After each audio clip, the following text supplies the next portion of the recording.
So அவளுடன் எதிர்பார்த்த uncle howdy வந்து பார்த்தீங்கன்னா ரிட்டனை கொடுத்துருக்காங்க. ஸோ செத் ராலின்ஸ் ரிட்டர்ன் ஆயிருக்காரு. அது மட்டும் இல்லாமல் ட்ரூ மேக்கின்டயர் ஐ குவைட் டபிள்யூன்ற மாதிரி சொல்லி மென்ஷன் பண்ணி அவர் மேஜர் ஸ்டெப்ஸ் ஒன்று பார்த்தீங்கன்னா எடுத்திருக்காரு. ஸோ இப்போ வரைக்கும் ரீசெண்டாக நடந்த கிளாசிக் மூமெண்ட்ஸ் எல்லாமே வந்து பார்த்தீங்கன்னா டீட்டெயிலாக டீகோட் பண்ணுவோம். ஸோ கொஞ்சம் கூட ஸ்கிப் பண்ணால் பாருங்கள். அப்போ தான் சொல்லுற அப்டேட்ஸ் எல்லாம் உங்களுக்கு ஷார்ட் அண்ட் ஸ்வீட்டாக அப்படியே வரும். சரி ரைட், ஓகே, நம்ம டைம் யூஸ் பண்ணாமல் வீடியோக்குள்ளே போகலாம். மொத்த ராவுமே அங்கிள் ஹோடியோட ரிட்டர்ன்ஸ் ரிலேட்டட் தான் வந்து பார்த்தீங்கன்னா எதிர்பார்ப்போட பார்க்கப்பட்டுச்சு. அது மட்டும் இல்லாமல் மணி இந்த பேங்கோட குவாலிஃபிகேஷன் மேட்ச் ரிலேட்டட் தான் இந்த மொத்த ராவும் வந்து எதிர்பார்க்கப்பட்டுச்சு. ஸோ மொத்த ராவையும் கிக் ஆஃப் பண்ணது ஸோ நம்மளுடைய மண்டே நைட் ராலன்ஸ் தான். ஸோ செத் ராலன்ஸ் அவருடைய ரிட்டர்னை கொடுக்குறாரு. ஸோ செத் ராலன்ஸ் ரிட்டர்ன் ஆனது மட்டும் இல்லாமல் ஸோ ஃபேன்ஸ் எல்லாரையும் வெல்கம் பண்ணுறாரு. ஸோ அவருடைய மண்டே நைட் ராலன்ஸ் ஷோக்கு. அது மட்டும் இல்லாமல் அவர் வந்து ரிட்டர்ன் ஆனதை பற்றி ஒரு விஷயம் சொல்கிறாரு.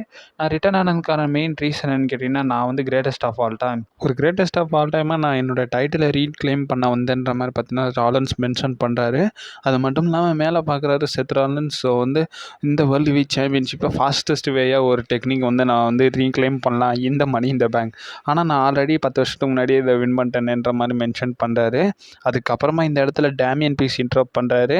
ஸோ ப்ரீஸ்ட் வந்து பார்த்தீங்கன்னா வெல்கம் பண்ணுறாரு ராலன்ஸை. அது மட்டும் இல்லாமல் அவர் என்ன சொல்கிறாருன்னா, நீ பழைய மாதிரி நினைக்காத, இது ஒன்றும் மண்டே நைட் ராலன்ஸ் கிடையாது, இப்போ இது என்னோட ஷோன்ற மாதிரி பார்த்தீங்கன்னா மென்ஷன் பண்ணுறாரு. அது மட்டும் இல்லாமல் ப்ரீஸ் சொன்னார், அவர் வந்து நான் வந்து ஃபாஸ்ட்டாக தான் வந்து இன்றைக்கு மணி இந்த பேங்க்கு கேஷ் இன் பண்ணேன், ஆனால் நான் உன் மேலே கேஷ் இன் பண்ணல, இந்த மேட்ச் முடிஞ்சதுக்கு அப்புறமா டீசெண்டாக தான் பண்ணலாம்ன்ற மாதிரி ப்ரீஸ் மென்ஷன் பண்ணுறாரு. அவுட் ஆஃப் ரெஸ்பெக்ட்ன்ற மாதிரி மென்ஷன் பண்ணுறாரு. அது மட்டும் இல்லாமல் என்ன சொல்கிறாருன்னா, நம்மளோட செத் ராலன்ஸ் சொல்கிறாரு, நம்ம 2 பேருக்கும் பெரிய டிஃப்ரென்ஸ்லாம் ஒன்றுமே கிடையாது, நம்ம 2 பேருமே ஒன்று தான், 2 பேருமே வந்து ஒரு ஃபேக்ஷன்லேருந்து தான் வந்திருக்கோம், நீ ஜட்ஜ்மெண்ட் டேலேருந்து வந்திருக்க, பட் நான் கிரேட்டஸ்ட் ஃபேக்ஷன் ஆஃப் ஆல் டைம்ன்ற மாதிரி ஷீல்டு வந்து வந்தேன்ற மாதிரி செத் ராலன்ஸ் மென்ஷன் பண்ணுறாரு. ஸோ எஸ், இந்த இடத்துல ஷீல்டு வந்து நம்மளுடைய செத் ராலன்ஸ் மென்ஷன் பண்ணுறாரு. அது மட்டும் இல்லாமல் செத் ராலன்ஸ் என்ன சொல்கிறாருன்னா, 2 பேருமே மணி இந்த பேங்கை ரொம்ப நாள் கையில் வச்சுருந்து ஸோ கிரேட்டஸ்ட் மெயின் ஈவெண்ட்டில் தான் வந்து நம்ம வந்து கேஷ் இன் பண்ணோம் ரெசல்மேனியான்ற மாதிரி மென்ஷன் பண்ணுறாரு. அது மட்டும் இல்லாமல் செத் ராலன்ஸ் என்ன சொல்கிறாருன்னா, நம்மகிட்ட இருக்கிற காமன் டிஃப்ரென்ஸ் ஒன்றே ஒன்று தான், அதான் அந்த லெகசி, அந்த லெகசி என்கிட்ட இருக்குது, ஏன்னா நான் தான் கிரேட்டஸ்ட் ஆஃப் ஆல் டைம்ன்ற மாதிரி செத் ராலன்ஸ் சொல்கிறாரு. அது மட்டும் இல்லாமல் செத் ராலன்ஸ் கொஸ்டின் பண்ணுறாரு, நீ என்னவா இருக்க போகிற, ஜட்ஜ்மெண்ட் டேயோட தூணாக இருக்க போறியா இல்லை கிரேட்டஸ்ட் ஆஃப் ஆல் டைமாக இருக்க போறியான்ற மாதிரி கொஸ்டின் பண்ணுறாரு.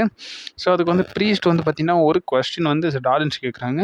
அதுவும் நீ கேட்குறது கரெக்டு தான், நான் ஒரு கொஸ்டின் கேட்குறேன், உன்னோட ஃபஸ்ட்டு சேலஞ்சர் எப்படி இருந்தாங்க, ஸோ அந்த ஃபஸ்ட்டு சேலஞ்சர் நான் தான், ஸோ உனக்கு எவ்வளோ டஃப் கொடுத்தாங்கன்ற மாதிரி பார்த்தீங்கன்னா கேட்குறாங்க. ஸோ அந்த டைட்டில் டிஃபென்ஸ் எப்படி இருந்துச்சு, ஸோ அந்த இடத்துல நான் ஃபீல் பண்ணேன், ராலன்ஸ் நீ தான் பெட்டர், என்னை விட நீ தான் பெட்டர்ன்ற மாதிரி ஃபீல் பண்ணேன், பட் அந்த ஃபீலிங் தான் வந்து என்னை வந்து இந்த இடத்துல நிப்பாட்டி வச்சிருக்குன்ற மாதிரி பார்த்தீங்கன்னா சொல்கிறாரு. ஸோ அது மட்டும் இல்லாமல் டேமியன் பீஸ் வந்து செத் ராலன்ஸ் கிட்ட சொல்கிறாரு, எந்த ஊரையும் பண்ணாத, நீ லேடரும் ஏற தேவையில்லை, எதுவும் வின் பண்ண தேவையில்லை, உனக்கான ஆஃபரை நான் தந்துடுறேன், ஸோ என்னோட டைட்டிலை நான் வந்து டிஃபெண்ட் பண்ணுறேன்ற மாதிரி நம்மளுடைய ப்ரீஸ்ட் வந்து பார்த்திங்கன்னா மென்ஷன் பண்ணுறாரு. அது மட்டும் இல்லாமல் செத் ராலன்ஸ் என்ன சொல்கிறாருன்னா, என்ன ட்ராப் வைக்கிறியா, நீயும் பசங்களும் வந்து சம்பவம் பண்ணலான்ற மாதிரி இருக்கீங்களான்ற மாதிரி சொல்கிறாங்க. ஸோ டேமியன் பீஸ் அந்த இடத்துல ப்ராமிஸ் பண்ணுறாரு, ஸோ நம்ம 2 பேரும் 1-on-1 தான் விளையாட போகிறோம், ஸோ இந்த மேட்ச் வந்து பார்த்திங்கன்னா மணி இந்த பேங்கில் இருக்கும், நீ அக்செப்ட் பண்ணுறியான்ற மாதிரி கேட்குறாங்க. நீ சொல்கிறது உண்மையாக இருந்தால் நான் அக்செப்ட் பண்ணிக்கிறேன்ற மாதிரி நம்மளுடைய செத் ராலன்ஸ் அந்த இடத்துல பார்த்திங்கன்னா மென்ஷன் பண்ணுறாரு. ஆக்சுவலி இந்த செக்மெண்ட் வந்து பார்த்திங்கன்னா ஃபக்கிங் இன்சைனாக தான் இருந்துச்சுன்னு நான் சொல்லுவேன். அது மட்டும் இல்லாமல் இதுக்கப்புறமா வந்து பிரான் ஸ்ட்ரோமனுக்கும் சாட் கேபிளுக்குமான ஒரு மேட்ச் நடக்குது. இந்த மேட்ச்சுக்கு முன்னாடியே வந்து நம்மளுடைய சாட் கேபிள் வந்து ஆடம் பிஎஸ் அப்ரோச் பண்ணுறாரு. ஸோ எனக்காக மேட்ச் வேணும், என் கூட இருக்கிற எவனும் வந்து திறமைசாலி கிடையாது, எவனுக்கும் அறிவு இல்லைன்ற மாதிரி பார்த்தீங்கன்னா சாட் கேபிள் கேட்குறாங்க. எனக்கான சான்ஸை வந்து கொடுங்க, உனக்கு நான் எல்லா சான்ஸும் கொடுக்குறேன்னு ஆடம் பிஎஸ் மென்ஷன் பண்ணுறாரு. பட் இருந்தாலும் இன்றைக்கி ஒரு ஆப்போனண்ட்டை சூஸ் பண்ணுறேன், ஸோ அவங்க கூட மேட்ச் கம்ப்ளீட் பண்ணுன்ற மாதிரி சொல்கிறாங்க. அண்டு அந்த மேட்ச் வந்து பார்த்தீங்கன்னா ஸ்டார்ட் ஆகுது. இந்த மேட்ச்சில் ஃபுல் அண்ட் ஃபுல் வந்து பார்த்தீங்கன்னா பிரான் ஸ்ட்ரோமனோட டாமினேஷன் தான், பிரான் ஸ்ட்ரோமன் வின் பண்ணாரு. இந்த இடத்துல ஆல்ஃபா அகாடமி எந்த ஒரு ஹெல்ப்பும் பார்த்தீங்கன்னா பண்ணியிருக்க மாட்டாங்க. ஸோ ஃபைனலி அந்த மொமெண்ட் வந்து பார்த்தீங்கன்னா நடந்துருச்சு. ஸோ சாட் கேபிள் வந்து பார்த்தீங்கன்னா அகென்ஸ்டாக வந்து நம்மளுடைய ஓட்டர்ஸ் வந்து பார்த்தீங்கன்னா திரும்பிட்டார். ஸோ மொத்த டீமே வந்து வாக் அவுட் ஆகிட்டாங்க. ஸோ சாட் கேபிள்லேருந்து ஸோ இதுலேருந்து தெரிஞ்சு போச்சு. ஸோ நம்ம வந்து சாட் கேபிளையும் ஆல்ஃபா அகாடமியும் தனியாக தான் பார்க்க போகிறோம்ன்ற மாதிரி பார்த்தீங்கன்னா தெரிஞ்சு போச்சு. அது மட்டும் இல்லாமல் பேக் ஸ்டேஜில் போய் கேட்குறாங்க இந்த மாதிரின்னு. ஸோ அது மட்டும் இல்லாமல் எல்லாம் வாக் அவுட் ஆகிடுறாங்க. ஸோ அந்த இடத்துல சாட் கேபிள் மென்ஷன் பண்ணுறாரு, நான் இல்லைன்னா நீங்கள் யாருமே ஒன்றும் கிடையாது, என் கூட இருக்கிற வரைக்கும் தான் வேல்யூன்ற மாதிரி நம்மள சாட் கேபிள் அந்த இடத்துல மென்ஷன் பண்ணுவார். ஸோ அதுக்கப்புறமா ஃபுட்டேஜ் வந்து பார்த்தீங்கன்னா டபிள்யூசிலேருந்து ரிலீஸ் பண்ணுறாங்க. ஸோ அந்த லிவ் மார்கனோட ஹோட்டல் ரூம் கீ அந்த ஸ்டோரி தான் வந்து கேட்குறாங்க. ஸோ அதை பற்றி டேமியன் பீஸ் வந்து பார்த்தீங்கன்னா கேட்குறாரு. ஸோ ஃபின் பேலர் இதை ஏன் பண்ணன்ற மாதிரி பார்த்தீங்கன்னா கேட்குறாங்க. ஸோ அதுக்கு ஃபின் பேலர் என்ன சொல்கிறாருன்னா, நான் டாமினிக் மிஸ்டீரியோட்ட இருந்து அதை கொஞ்சம் தூரமாகவே வச்சுக்கலாம்ன்றது தான் நான் அப்படி பண்ணேன். நான் அந்த ஹோட்டல் ரூம் கீயை கூட நான் காலேஜில் வந்து வீசிட்டேன்ற மாதிரி ஃபென் பெலர் மென்ஷன் பண்ணுறாரு. அது மட்டும் இல்லாமல் இஎஸ்கைக்கும் நம்மளுடைய கைனா ஜேம்ஸ்க்கு அண்டு சலீனா வேகா, ஸோ இவங்க 4 பேருக்குள்ள 3 பேருக்குள்ள ட்ரிபிள் த்ரெட் மேட்ச் நடக்குது. ஸோ இந்த மேட்ச்சில் வந்து இஎஸ்கை வந்து பார்த்தீங்கன்னா வின் பண்ணிட்டாங்க. இஎஸ்கே வின் பண்ணது மட்டும் இல்லாமல் உமன்ஸ்க்கான மணி இன் த பேங்க் குவாலிஃபையிங் மேட்ச்லேயும் வின் பண்ணிட்டாங்க. இந்த மேட்ச்சுக்கு நடுவில் வந்து நம்மளுடைய லிவ் மார்கன் வந்து பார்த்திங்கன்னா வந்திருப்பாங்க. சரி, இந்த மேட்ச்சுக்கு நடுவில்ன்ற பாருங்க. இதுக்கப்புறமா லிவ் மார்கன் வராங்க. ஸோ பேக் ஸ்டேஜில் லிவ் மார்கன் வந்து டாமினிக் மிஸ்டரியோட ஜாக்கெட்டை பார்த்தீங்கன்னா போட்டிருப்பாங்க. ஸோ அது வேணுன்ற மாதிரி பார்த்தீங்கன்னா நம்மளுடைய டாமினிக் மிஸ்டரியோ வாங்குவார். அதை டேமியன் பீஸ் பார்த்துருவாரு. என்னடா பண்ணிக்கிட்டு இருக்கீங்கன்ற மாதிரி பார்த்தீங்கன்னா கேட்டுருவாங்க. ஸோ இந்த இடத்துல அதே தான். ஸோ அதான் சலீனா வேகா வந்து நம்மளுடைய டாமினிக் மிஸ்டரியோ லிவ் மார்கனால் டிஸ்ட்ராக்ட் ஆயிடுவாங்க. ஸோ இதுக்கப்புறமா வந்து அந்த இது வந்து பார்த்திங்கன்னா லீட் எடுக்குது. ஸோ இதுக்கப்புறமா வந்து காலிட்டோக்கும் ட்ராகன் லீக்குமான மேட்சும் வேறு நடக்குதுல்ல. ஸோ இது வந்து ஜட்ஜ்மெண்ட் டே ரிலேட்டட், எல்டபிள்யூஓ ரிலேட்டட் வந்து பார்த்திங்கன்னா அகேன்ஸ்டாக திரும்பிடுது. ஸோ அவங்களுக்குள்ள வந்து ஒரு கான்ட்ரவர்ஷியலும் உருவாகுது. ஸோ காலிட்டோ வந்து பார்த்திங்கன்னா டிஸ்ட்ராக்ஷன் மூலிமா ட்ராகன் லீயை பீட் பண்ணிடுறாரு. இதுக்கு நடுவில் வந்து நம்மளுடைய சமிசைனும் ப்ரொமோ கட் பண்ணுறாரு. சமிசைன் என்ன சொல்கிறாருன்னா, நான் சாட் கேபிளை வந்து பார்த்திங்கன்னா நீட்டாக டிஃப்ரெண்ட் பண்ணிட்டேன்ற மாதிரி சொல்கிறாங்க. ஸோ அவரை இன்ட்ரோப் பண்ணுறது நம்மளுடைய பிரான் பிரேக்கர். ஸோ பிரான் பிரேக்கர் இன்ட்ரோ பண்ணிட்டு சமிசனோட நெக்ஸ்ட் சேலஞ்சராக நான் இருக்கணுன்ற மாதிரி சொல்கிறாரு. அவரை வந்து ஷேமஸ் இன்ட்ரோ பண்ணுறாரு. ஸோ ஷேமஸ் இன்ட்ரோ பண்ணது மட்டும் இல்லாமல் அவங்களுக்குள்ள ஒரு கான்ட்ரவர்ஷியல் அந்த இடத்துல உருவாகுது. ஸோ சப்போஸ் பண்ணிட்டு அந்த இடத்துல வந்து சமிசன் இவங்க 2 பேருக்குள்ள ஒரு மேட்ச் இருந்தால் நல்லாயிருக்குன்ற மாதிரி ஒரு ஐடியா கொடுக்குறாரு. ஸோ ஃபைனலி இதையும் பார்த்தீங்கன்னா ஃபிக்ஸ் பண்ணுறாங்க. இதுக்கப்புறமா வந்து நம்மளுடைய ஷேனா பெஸ்லர் பேக் ஸ்டேஜில் மென்ஷன் பண்ணுறாங்க. ஸோ ஜேட் கார்கில் தான் வந்து பார்த்திங்கன்னா மொத்த பாட்சஸுக்கும் வந்து காரணம்ன்ற மாதிரி அந்த டேக் டீம் சாம்பியன்ஷிப் கிட்ட பார்த்திங்கன்னா சொல்கிறாங்க. இதுக்கப்புறமா வந்து ட்ரூ மேக்கின்டயர் வராருங்க ப்ரோமோ கட் பண்ண. ஸோ ட்ரூ மேக்கின்டயர் வராரு. ஸோ வந்தது மட்டும் இல்லாமல் ட்ரூ மேக்கின்டயர் பேக் ஸ்டேஜில் வரும்போதே வந்து அந்த இடத்துல மென்ஷன் பண்ணுறாங்க. ஸோ அந்த கிளிச்சஸ்லாம் வந்து காட்டுறாங்க. ஸோ அங்கிள் ஹவுடியோட கிளிச்சஸ். ஸோ அது மட்டும் இல்லாமல் மேக்கின்டயர் உள்ளே வராரு. ஸோ மேக்கின்டயர் உள்ளே வராரு. ஸோ மேக்கின்டயர் என்ன சொல்கிறாருன்னா, இதுக்கு மேலே என்னால் பொறுத்துக்கிட்டு இருக்க முடியாது, ஸ்க்ரூ திஸ் கம்பெனி ஐ குவைட்ன்ற மாதிரி பார்த்தீங்கன்னா மென்ஷன் பண்ணி அந்த இடத்த விட்டு கிளம்புறாரு. ஸோ லிட்ரலி டபிள்யூடபிள்யூ விட்டு போகிற மாதிரி தான் ஒரு ஸ்டோரி லைன் கிரியேட் பண்ணுறாங்க. ஸோ இருந்தாலும் ஆடம் பியர்ஸ் வராங்க. ஆடம் பியர்ஸ் வந்து முடிஞ்ச அளவுக்கு கன்ஃபியூஸ் பண்ண ஆரம்பிக்கிறாங்க. பட் இருந்தாலும் அந்த இடத்துல வந்து நான் எடுத்தது டிசிஷன் தான்ன்ற மாதிரி பார்த்தீங்கன்னா மென்ஷன் பண்ணுறாங்க. பேக் ஸ்டேஜில் ட்ரிபிள் ஹெச்சும் முடிஞ்ச அளவுக்கு கன்வின்ஸ் பண்ணுவார். பட் ட்ரிபிள் ஹெச்சுக்கெல்லாம் ஒரு ஆளாக மதிக்காமல் அவர் பாட்டில் பார்த்தீங்கன்னா போயிடுவார். ஸோ லிட்டரலி என்ன நடக்குதுன்றனும் பொறுமையாக வெயிட் பண்ணி தான் பார்க்கணும்.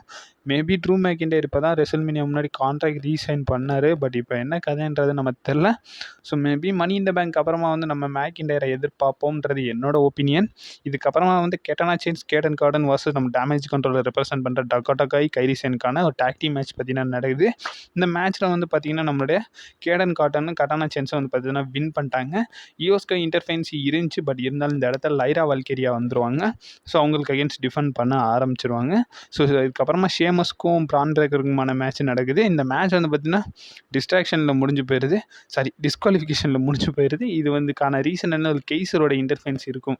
ஏன்னா நம்ம வந்து ஷேமஸ்க்கும் கெய்சருக்கான ஃபியூட் பார்த்துக்கிட்டு இருந்தோம்ல. ஸோ அதனால் வந்து கெய்சரோட இன்டர்ஃபென்ஸ் ஆகி போயிடும். அது மட்டும் இல்லாமல் நம்மளுடைய பிரான் பிரேக்கர் வந்து மொத்த 2 பேருமே வந்து பார்த்திங்கன்னா போட்டு பொழந்துருவார். ஸோ பிரான் பிரேக்கர் கைசரை போட்டு பொழந்துருவாருன்றதை வந்து நம்ம பார்க்க வேண்டியது. ஸோ நல்லா தான் இருந்துச்சு. ஆக்சுவலி இந்த ரா வந்து பார்த்திங்கன்னா ரொம்ப நல்லா இருந்துச்சுன்னு தான் சொல்லணும். இது மட்டும் இல்லாமல் பேக் ஸ்டேஜில் வந்து நம்ம வந்து பார்க்குறோம். ஸோ அந்த கேரியன் கிராஸ் வந்து சேலஞ்சு விட்டுருப்பார்ல. ஸோ அதுக்கான சேலஞ்சை வந்து நம்மளுடைய கோஃபி கிங்ஸ்டன் வந்து பார்த்திங்கன்னா அக்செப்ட் பண்ணுறாரு. இதுக்கப்புறமா வந்து ஜே ஊசோவுக்கும் நம்மளுடைய ஃபின் பெலருக்கான ஒரு main event, triple threat match. Jey Uso, Finn Balor, டேம் ஸ்டுடியோ. ஸோ இவங்களுக்குள்ள ஒரு triple threat match. So men's money in the பேங்க்கான குவாலிஃபிகை மேட்ச். ரொம்ப லோரிங் ஆகுதுங்க. சரி ரைட்டு விடுங்க. ஸோ இந்த மேட்ச் பொறுத்த வரைக்கும் பார்த்தீங்கன்னா மேட்ச் நல்லா ஆவரேஜான மேட்சாக தான் இருக்குது. ஸோ இந்த மேட்ச்சில் ஃபுல்லாக டாமினேட் பண்ணது ஜே ஊசோ தான். ஸோ ஜே ஊசோ வந்து பார்த்தீங்கன்னா டாமினேட் பண்ண மட்டும் இல்லாமல் இந்த மேட்ச்சில் ஜே ஊசோவே வின் பண்ணிட்டாரு. ஸோ மொத்த ஷோவையும் ஓட்டிட்டானுங்களா எங்கடா அங்கே ஓடின்னு பார்க்கும்போது தான் ஸோ ஜே ஊசோ எல்லாம் வெளியே போகும்போது வந்து பார்த்திங்கன்னா அந்த இடத்துல ஸோ லைட்ஸ்லாம் ஆஃப் ஆகுது. ஸோ பேக் ஸ்டேஜில் வந்து பார்த்தீங்கன்னா காட்டுறாங்க. ஸோ இந்த இடத்துல வந்து பேக் ஸ்டேஜில் வந்து Braun Strowman, Chad Gable, so backstage members நிறையா பேரை வந்து பார்த்தீங்கன்னா அட்டாக் பண்ணி வச்சுருக்காங்க. ஸோ அதெல்லாம் பார்க்கும்போது இந்த மெயின் ரிங்கு கிட்ட வந்து நிக்கி கிராஸ் வராங்க. ஸோ நிக்கி கிராஸ் வந்து பார்த்திங்கன்னா அந்த அகோரிஸ் மாதிரிலாம் இருப்பாங்கள்ல. ஸோ அவங்கள மாதிரி தான் இருந்தாங்க நிக்கி கிராஸு. ஸோ அந்த இடத்துல வந்து பார்த்திங்கன்னா ரிட்டன் கொடுக்குறாங்க. ஸோ ஒயட் 6 ரிட்டன் கொடுக்குறாங்க. அது மட்டும் இல்லாமல் அந்த ஒயட் 6 லோகோ, அது மட்டும் இல்லாமல் அந்த நேமும் வந்து பார்த்திங்கன்னா கன்ஃபார்ம் பண்ணி வச்சுருக்கானுங்க. ஸோ அந்த நேம் என்ன கொடுத்துருக்காங்கன்னா, ஸோ ஒயட் 6 6-6ன்ற மாதிரி பார்த்தீங்கன்னா சொல்லியிருக்காங்க. ஒயட் 6-6ன்ற மாதிரி பார்த்தீங்கன்னா மென்ஷன் பண்ணியிருக்காங்க. ஸோ இதுதான் நடந்துச்சு மண்டே நைட் ரால. இது மட்டும் இல்லாமல் அப்கமிங் ராக்கான மேட்சஸும் கன்ஃபார்ம் பண்ணி வச்சிருக்கானுங்க. ஸோ அதுக்கு அப்கமிங்கில் வந்து ஒரு மணி இந்த பேங்க் குவாலிஃபைங் மேட்சும் இருக்குது. So Braun Strowman versus Chad Gable versus Bronson ரீட்கான ட்ரிபிள் த்ரெட் மேட்சும் நடக்க போகுது. இது மட்டும் இல்லாமல் Lyra Valkyria versus Shayna Baszler versus Kairi சேனுக்கான women's money in the bank qualifying மேட்சும் நடக்க போகுது. இது மட்டும் இல்லாமல் கெரியன் கிராஸ்க்கும் கோஃபி கிங்ஸ்டனுக்குமான ஒரு சிங்கிள்ஸ் மேட்சும் வந்து பார்த்தீங்கன்னா அப்கமிங் ரால வந்து பார்த்தீங்கன்னா ஃபிக்ஸ் பண்ணியிருக்காங்க. இது மட்டும் இல்லாமல் இந்த சம்பவம் நடந்து முடிஞ்சதுக்கு அப்புறமா ட்ரூ மெக்கிண்டர் அவரோட சோஷியல் மீடியா எல்லாத்தையுமே வந்து பார்த்தீங்கன்னா டீஆக்டிவேட் பண்ணி வச்சிருக்காரு. அண்ட் ஸ்டில் லேட்டர் நைட் இதை வந்து பார்த்தீங்கன்னா கன்ஃபார்ம் பண்ணிட்டாங்க. ஸோ செத்ரான்ஸுக்கும் டேமியன் மியூஸ்க்குமான மேட்ச் வந்து மணி இந்த பேங்க்கில் நடக்கும்ன்ற மாதிரி பார்த்தீங்கன்னா மென்ஷன் பண்ணியிருக்காங்க. ஸோ இதை பற்றி நீங்கள் என்ன நினைக்கிறீங்கன்ற சொல்லுங்கள். இந்த வாரம் ரா உங்களுக்கு எப்படி எந்த மாதிரி எக்ஸ்பீரியன்ஸ் கொடுத்துச்சுன்ற மாதிரி மென்ஷன் பண்ணுங்கள். ஸோ ராவுக்கு இந்த 10 அவுட் ஆஃப் நான் என்னோட ரேட்டிங்ஸை கொடுக்குறேன். ஸோ ஒரு 7 சரி 8 கொடுத்துறேன். So 8 out of 10. ஸோ இதான் வந்து பார்த்தீங்கன்னா இந்த ராவோட ரேட்டிங்ஸ்.